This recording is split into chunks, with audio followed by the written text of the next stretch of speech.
The cabin lights dimmed as the crowded flight from San Francisco to Los Angeles took off into the afternoon sky.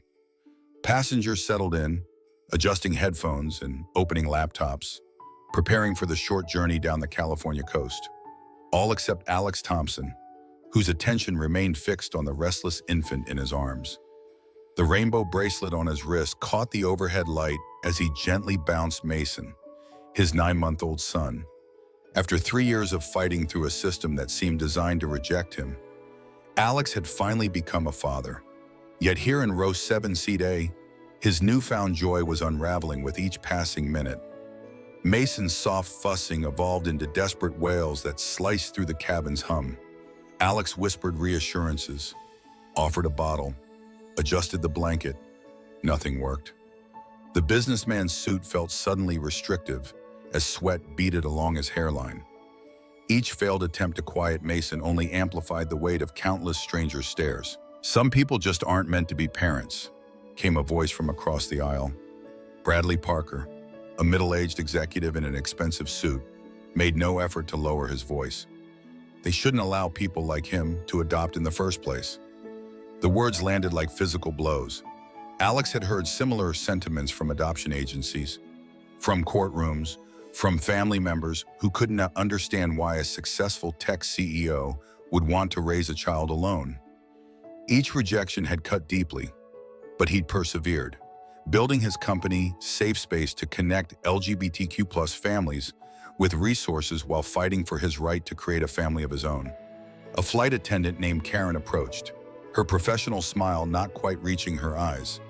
"Sir, perhaps the baby needs his mother." The implication hung in the recycled air between them.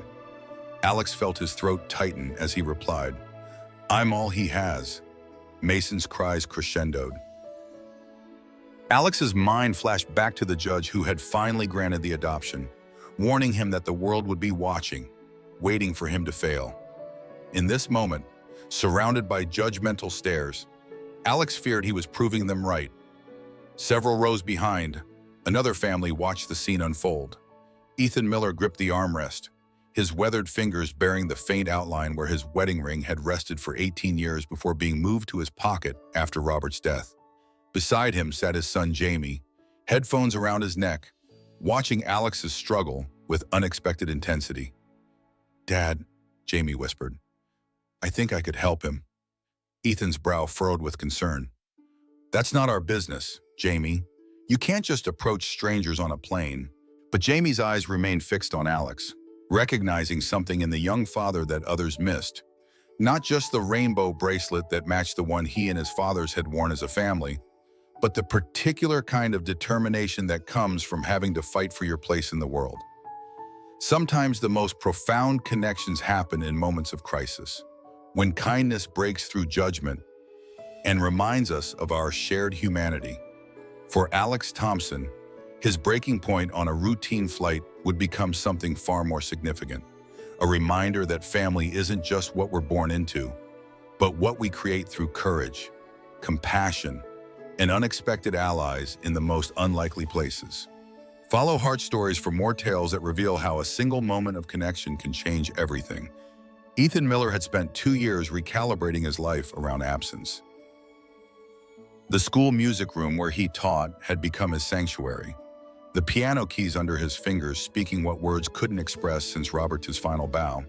His husband had lit up Broadway stages, won a Tony for his role in Lights Over Manhattan, and somehow chosen to build a life with a small-town music teacher from Ohio. Now all that remained were memories, medical bills, and Jamie, their greatest collaboration.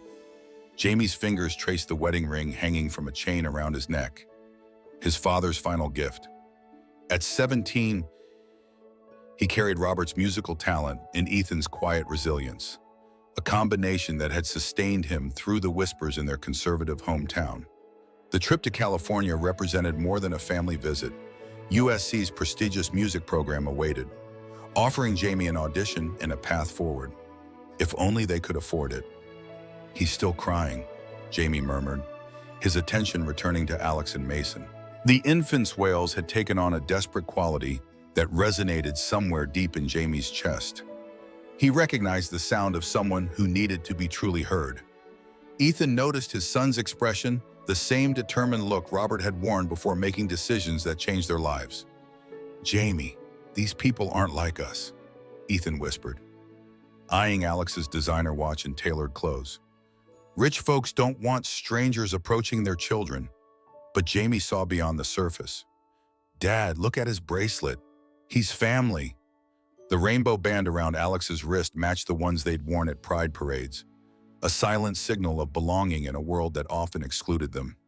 "And everyone's ignoring him, just like they did to us after Papa died." The memory landed heavily. After Robert's funeral, their neighbors had maintained a careful distance, as though grief might be contagious or worse, as though their family structure had always been suspect. Ethan had protected Jamie fiercely, but isolation left wounds of its own. "What would Papa do?" Jamie asked quietly. The question wasn't fair, but it was effective. Robert had never hesitated to extend kindness, even when it wasn't popular. His Broadway fame had given him a platform, but his humanity had given him purpose. He'd stepped in when others stepped back, whether defending a stagehand from harassment or creating scholarships for LGBTQ+ youth when no one else would. Ethan sighed, his resistance softening. He'd help, but carefully. The world isn't always kind to people like us when we make ourselves visible. Jamie nodded, understanding the weight of this truth. Their family had weathered enough storms to know that kindness sometimes carried consequences. But Robert had taught them something else too, that living behind walls of caution meant missing the connections that made life meaningful. "I'll be careful," Jamie promised, already unbuckling his seatbelt. "But I can't just watch him struggle when I might be able to help." Ethan watched his son stand, a mixture of pride and fear tangling in his chest. Jamie had inherited Robert's height and his courage, a combination that had always left Ethan both breathless and terrified. As Jamie moved toward Alex, Ethan noticed other passengers watching, some with curiosity, others with disapproval. The familiar knot of protective anxiety tightened in his stomach. Yet beneath the worry stirred something else: recognition. Years ago, another young man had crossed a crowded theater lobby against all social conventions to introduce himself to a visiting Broadway actor. That bold step had created the family that shaped Jamie into the person he was becoming. Perhaps courage, like music, was something that passed between generations, playing different melodies but drawing from the same profound wellspring of human connection. The aisle between them seemed longer than it was, each step carrying Jamie toward a stranger's crisis and away from the safety of keeping to themselves, a lesson Ethan had reinforced through years of careful navigation through a world that didn't always welcome families like theirs. Jamie moved through the narrow aisle, conscious of the eyes tracking his progress. Bradley Parker shifted in his seat, scowling as if Jamie's very presence constituted an intrusion. The teenager straightened his shoulders, summoning the quiet dignity his fathers had modeled throughout his life. His heart drummed against his ribs as he approached row 7. Alex Thompson looked up. Exhaustion etched into his features. Dark circles shadowed his eyes, a stark contrast to the polished image of success his clothes projected. Mason's face was flushed crimson, tiny fists clenched in distress. The corporate titan looked utterly defenseless against his son's suffering. "Excuse me?" Jamie said, his voice steady despite his nerves. "I'm Jamie. My dad and his husband raised me since I was little. I might be able to help with your son, if you'd like." Suspicion flickered across Alex's face, the instinctive wariness of someone accustomed to judgment rather than assistance. His gaze moved from Jamie to the rainbow bracelet on his own wrist, then back to the teenager's open expression. In that brief assessment, something shifted. Perhaps it was desperation, or perhaps recognition of a shared experience that transcended their obvious differences. "His name is Mason," Alex said finally, the words carrying both introduction and permission. Jamie nodded and carefully took the infant into his arms. Mason's cries paused momentarily at the change, his tear-streaked face regarding this new person with hiccuping uncertainty. Jamie cradled him with natural ease, the muscle memory of countless hours spent holding his younger cousins. From the front of the cabin, flight attendant Karen started toward them with purpose, her expression suggesting intervention. Regulations about remaining seated illuminated above her head. But Jamie was already humming softly, a melody that flowed naturally into words. "Somewhere over the rainbow, way up high," he sang, voice clear and gentle. The song Robert had performed hundreds of times on stage, the lullaby that had soothed Jamie through childhood nightmares and teenage heartbreaks. The notes carried meaning beyond their simple arrangement heritage. Memory, comfort. Karen stopped mid-stride as Mason's crying began to subside, the infant's eyes fixed on Jamie's face with newfound fascination. Passengers who had been shooting irritated glances now watched in astonishment as the inconsolable baby gradually settled. "There's a land that I heard of once in a lullaby," Jamie continued, rocking slightly as he sang. The cabin seemed to hold its breath as Mason's eyelids began to droop. Alex watched in disbelief as his son's rigid body relaxed against Jamie's chest. Emotion constricted his throat, not merely relief, but something deeper. For months, he'd weathered the challenges of new parenthood alone, fielding questions about Mason's mother, enduring scrutiny from society that questioned his right to create a family. In this moment, a stranger had offered what Alex needed most: understanding without judgment. Bradley Parker shifted uncomfortably in his seat, his earlier comments hanging awkwardly in the transformed atmosphere. Several rows away, Ethan watched his son with a mixture of pride and bittersweet remembrance. Jamie's voice carried the same warmth that had once filled their home when Robert sang this very song. Mason's eyes finally closed, his breathing deepening into the rhythm of sleep. Jamie continued humming softly as he carefully returned the infant to Alex's arms. "How did you do that?" Alex whispered, cradling his sleeping son with newfound confidence. "My papa, my dad's husband, was a Broadway performer," Jamie explained quietly. "He always said music speaks when words aren't enough. Mason just needed someone to sing his feelings when he couldn't express them himself." A tear slipped down Alex's cheek before he could catch it, not from exhaustion or frustration, but from profound gratitude. In that moment, he remembered the promise he'd made the day Mason was placed in his arms to create a world where his son would always feel heard, even when he couldn't yet speak. He'd focused on providing material security, but this teenager had reminded him of something equally essential: the power of being truly seen. Karen approached again, this time with a softened expression. "That was remarkable," she admitted, her professional detachment giving way to genuine admiration. "My sister is a lesbian trying to adopt. She's been worried no one would help her if she struggled. Would you like to sit here for a while?" Alex gestured to the empty seat beside him, Mason now peacefully sleeping against his chest. Jamie nodded, settling into the offered space with a quiet grace that belied his years. The cabin had returned to its ambient hum, the crisis averted, yet something profound remained suspended between them, an invisible thread of shared understanding. From his vantage point several rows back, Ethan watched his son with a familiar ache. Jamie had Robert's instinctive generosity, his ability to step into strangers' lives and offer exactly what they needed. It was beautiful and terrifying, this openness to the world that had both enriched their family and exposed them to its cruelties. "How old is Mason?" Jamie asked, his voice low to preserve the hard-won peace. 9 months, Alex replied, adjusting the blanket around his son. "I've had him for 3 months now." The adoption was finalized after a 3-year battle. Jamie's expression registered surprise. 3 years. Alex nodded, the weight of that journey evident in his eyes. 5 agencies rejected my application.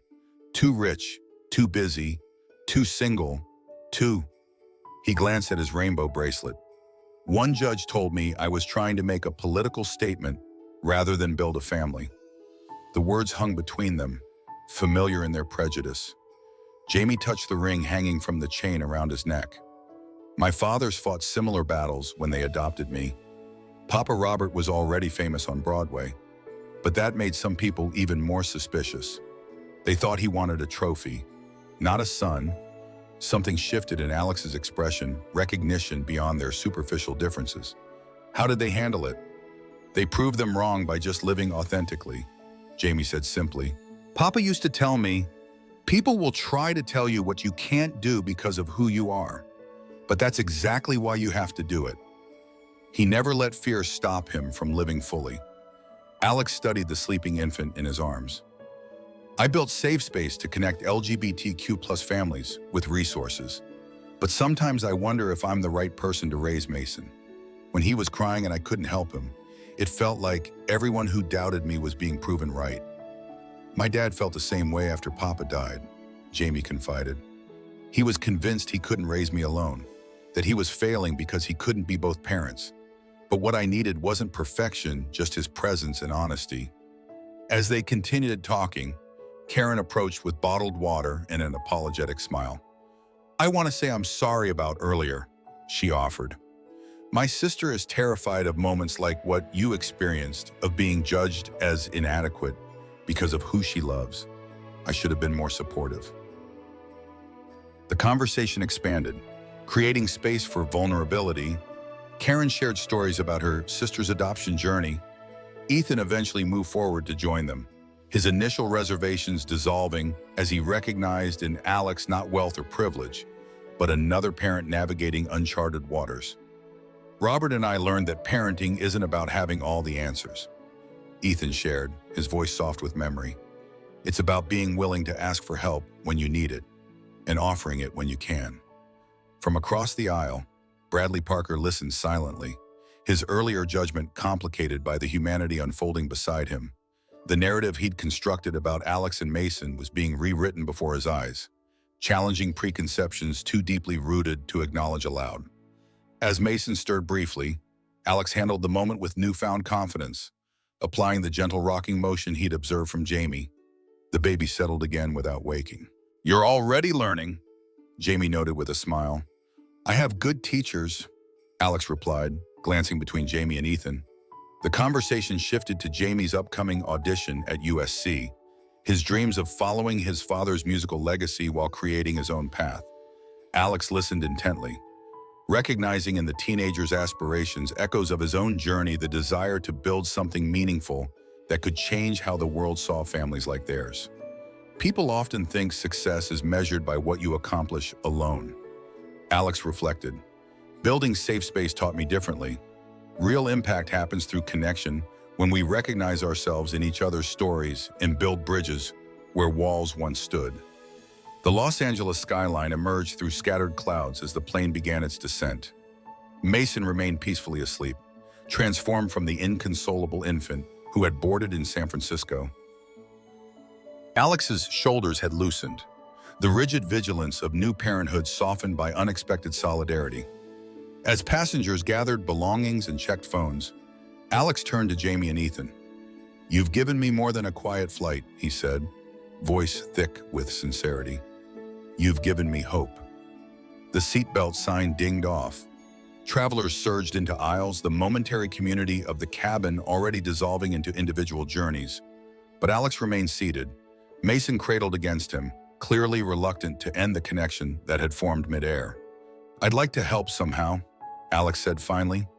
Your audition at USC, I have contacts on the board, or if there's a financial consideration. Ethan's reflexive pride surfaced. That's kind, but unnecessary. Dad, Jamie interjected gently. We've been saving for 3 years and we're still short. He turned to Alex. But we don't need charity. Alex nodded, understanding the dignity in their resistance. Not charity. Investment. My foundation sponsors a music scholarship for LGBTQ+ youth. Jamie would be perfect for our showcase fundraiser next month paid. Of course, his talent deserves recognition. The offer hung in the air, not a handout but a bridge, acknowledging Jamie's gift while respecting his family's journey. Before Ethan could respond, Bradley Parker approached, discomfort evident in his stiff posture. I owe you an apology, he said to Alex, words emerging with visible effort. What I said earlier was, uninformed, seeing your son with you now, he paused, reconsidering. You're clearly a devoted father. The acknowledgement, however awkward, represented its own kind of progress. Alex accepted with a simple nod, recognizing the courage required to publicly reconsider entrenched beliefs. As they moved toward the exit, Karen intercepted them. "Could I get your contact information for my sister?" she asked Alex. "She's lost hope after so many rejections. Seeing you with Mason would mean everything to her."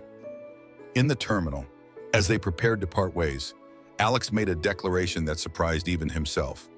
"I'm establishing a new initiative through Safe Space, the Mason Fund, for families like ours who need community more than criticism."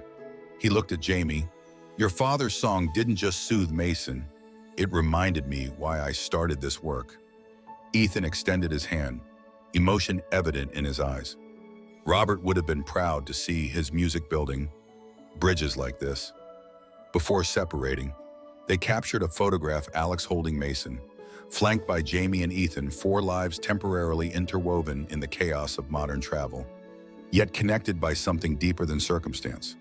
Alex posted it later with the hashtag kindness in the air, sharing their story without pretense or polish.